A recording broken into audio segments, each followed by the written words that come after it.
This boring village doesn't look like much right now, but by the end of the video, it's going to be almost unrecognizable. The goal is to transform all 28 villager houses and then combine them to create the ultimate village. First up is the blacksmith. For this one, I tried to get rid of all of that ugly cobblestone and instead replace it with a bunch of bright and colorful blocks. I exchanged the forge out for bricks and granite, and I also made the workspace a little bit more open so that it's easier to use. Since we're upgrading a ton of houses in this video, for some of them like this one, I'm just going to simply show you the before and after. I actually really like the shape of the villager church, but unfortunately it's just a blob of cobblestone, so I had to add a bunch of different stone variants, and I also added a roof to the back, which I think really tied the whole build together. I'm slowly starting to fall in love with mangrove wood, especially in combination with dark oak. I think it's just the perfect combination. To make this next house a little bit rustic, I had the fun idea of adding some jogs and imperfections into the roof. The next structure is actually this barn type building. I had a lot of fun with this one. I experimented with some windows on the roof, but ultimately all I needed was a roof trim and just a couple of details to really pull this build to the next level. This next building is also a barn, but I switched it up for this one and went for that classic red and white theme that we see with barns so often, and I'm really happy with how it came out. While we're transforming these next 4 houses, I wanted to let you know that the world download for these houses, as well as the fully transformed village, is available on my Patreon. You'll also get access to every other build that I've ever made, as well as other perks like your name showing up at the end of my videos. With that absolutely shameless plug out of the way, let's get back to talking about the builds.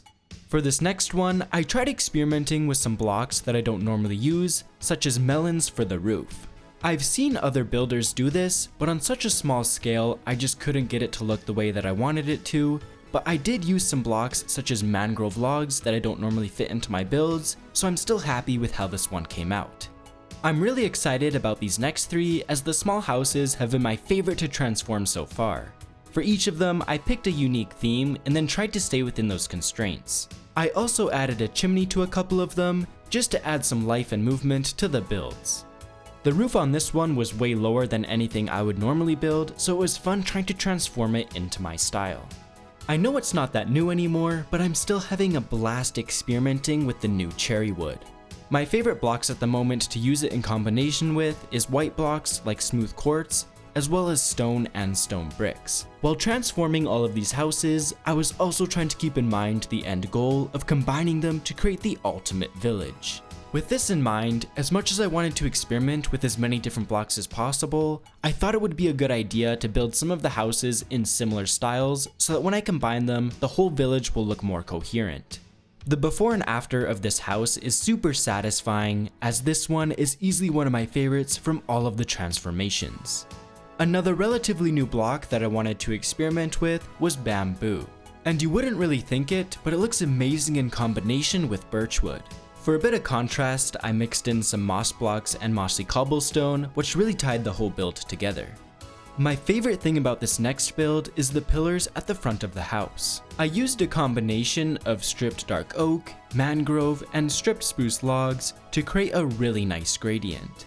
For this next house, I mainly used cherry wood, but for some contrast, I used spruce for the walls, and for the roof, I actually used polished granite, which works super well with cherry.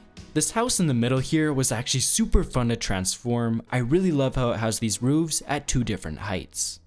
The house on the right was also a blast to transform. I'm really happy with how the roof came out. I used bamboo for the trim, and then I filled the inside with dark oak. And to make the bamboo look less out of place, I put some sunflowers in front of the house, which match that yellow color. It's hard to believe that we're already on the final 2 houses. For the one on the left, I curved the roof around the windows on the 2nd floor, as well as added a covered entrance. And the final house actually has one of my favorite block palettes from all of the houses. I used a combination of mangrove, dark oak, and deep slate bricks. It was super fun to upgrade all 28 of these houses in my own unique style. If you want to see me upgrade some of the houses from other villager biomes, be sure to let me know in the comments, as I would have an absolute blast doing that for you guys. But now that all of the houses are transformed, we can finally start working on the village itself. The very first thing that I did was some terraforming. I got rid of all of the weird sand, and I also made it so that the island is fully detached. I think this just gives a better vibe and look to our village. From there, I started to add all of the houses that I transformed. As much as possible, I tried to keep the locations of the houses the same, just so that when the village is fully transformed, it's still going to have a similar layout as a vanilla village. However, the amount of houses that this village had was not going to cut it, so I had to add a bunch of extra ones, and this is where I was able to get a little bit more creative with the layout and locations of the buildings. With all of the houses in, I thought it would be a good idea to start connecting everything up with some pathways. Since I'm using World Edit, I first planned out the paths using diamond blocks and then replaced them all with coarse dirt. And while I was at it, I also decided to get rid of the weird generation coming off of the side of the island.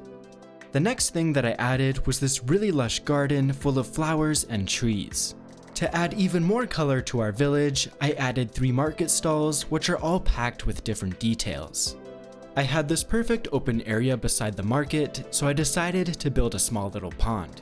I added some boulders, a bunch of vegetation, as well as a dock so that the villagers can go fishing, and I absolutely love these lily pad designs that I added to the top of the pond. I built a custom oak tree next, and this is going to be the first of many custom trees that I build in this village.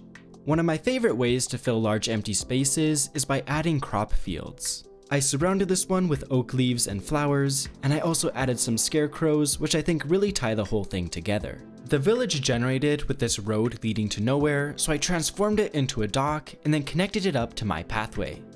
This section of the village was getting pretty filled up at this point, so I added some more polish in the form of cliffs, custom trees, and a bunch of vegetation. Finishing up that section of the village, I went on to texture all of the pathways, and then I had the super fun idea of adding a large wheat field on the other side of our island. At the moment though, there's no way for our villagers to actually access it, so the next thing that I did was build a bridge connecting the 2 sides together. After building some more cliffs, I had the cool idea of turning this large open area into a flower farm. I divided it into 3 different sections, and then filled each of them with similar colored flowers. The center of the village was looking pretty bare, so I filled it out using some crop fields, custom trees, and a well. There was still quite a bit of open space though, so I added some more houses to expand our village even further. I connected the newly added houses to our pathway system, as well as added another pond tucked away in between the houses. After that, I built another garden box similar to the one on the other side of the island, and I filled it with trees and flowers. Behind the newly added houses, I built a bunch of custom trees, and then filled out the rest of the area with boulders and vegetation. I did more or less the same thing for the final section of the village, as it was too sloped to add any more buildings. The entire village was finished at this point, but the other side of the island was such an eyesore that I had to terraform it. All I did was make the water a little bit wider, smoothed out the terrain, and then got rid of any weird generation. I didn't want to go too overboard, as I want the village to be the main focus of this build. And as I add the last couple of details, I think it's finally time for us to take a look at the fully transformed village.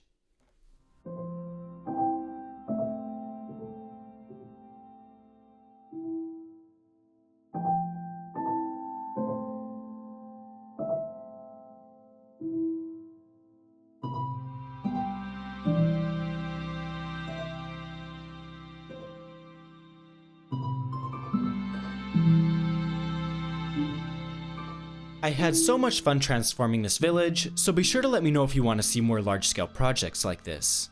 As always, a huge thank you to my supporters on Patreon. Thank you so much for watching, and happy building!